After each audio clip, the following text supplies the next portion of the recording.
Curtis Smith, and I am live in Miami, Florida, and I want to talk to you about the financial aspect of gangsta. The military industrial complex receives $2 trillion a year, courtesy of the taxpayer, for its operations at home and overseas. $2 trillion a year is what the Congress industrial complex, out of a sense of necessity. I think that the American legislative mechanism at the federal level understands and recognizes that America has both allies and detractors. The allies are foreign countries, the detractors are foreign countries. It feels it needs to spend $2 trillion a year on. That is not my issue. My issue is not with the spending of $2 trillion a year to keep the United States citizenry safe.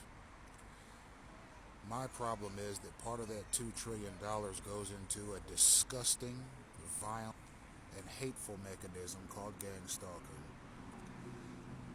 in which federally enabled mobs of degenerates use a system of verbal cues, vehicular maneuvers, and gestures to point out a targeted person, in which will be approached by the stalkers. Now let me tell you how signaling works. Signaling works when a person sends a signal to a group of people concerning a person. So if you're sitting in a mall and you're a target, gang stalkers around you that want to see you verbally, psychologically, or physically attacked by fellow stalkers, they'll send some sort of a physical gesture your way or a verbal command that is supposed to be indicative of you as the target. As soon as these signals are made, then stalkers descend upon the target hostile or disgusting ways. Now, there's a lot of technology that goes into a gang stalking campaign. There's Stingray devices that track the cellular location of the target. There's GPS interceptors, there's e-message interceptors.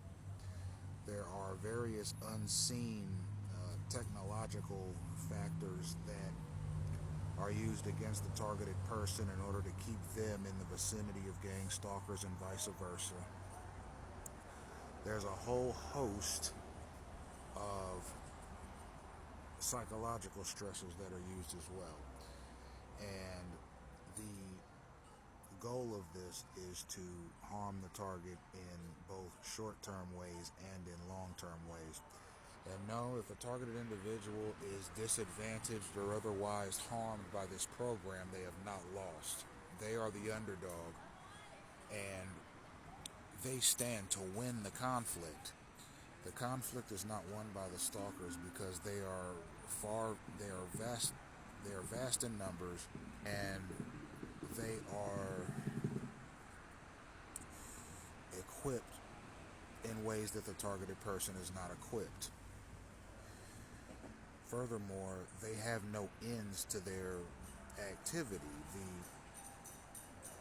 The only goal of gang stalkers' activity is to cause any kind of harm or cause any kind of annoyance to the target. That's it. The stalkers themselves are not totally aware of any end goal that is supposed to befall a target. However, the end goal is supposed to be the shaving of years off of a target's life due to psychological stressors and it is also to render that person destitute in some kind of way due to the workplace mobbing mechanism, which leaves the target unable to work because of gang stalking experienced at their jobs. Now, there are a number of clandestine psychological or psychiatric protocols that are supposed to make it so that the targeted person cannot effectively communicate what it is they're experiencing because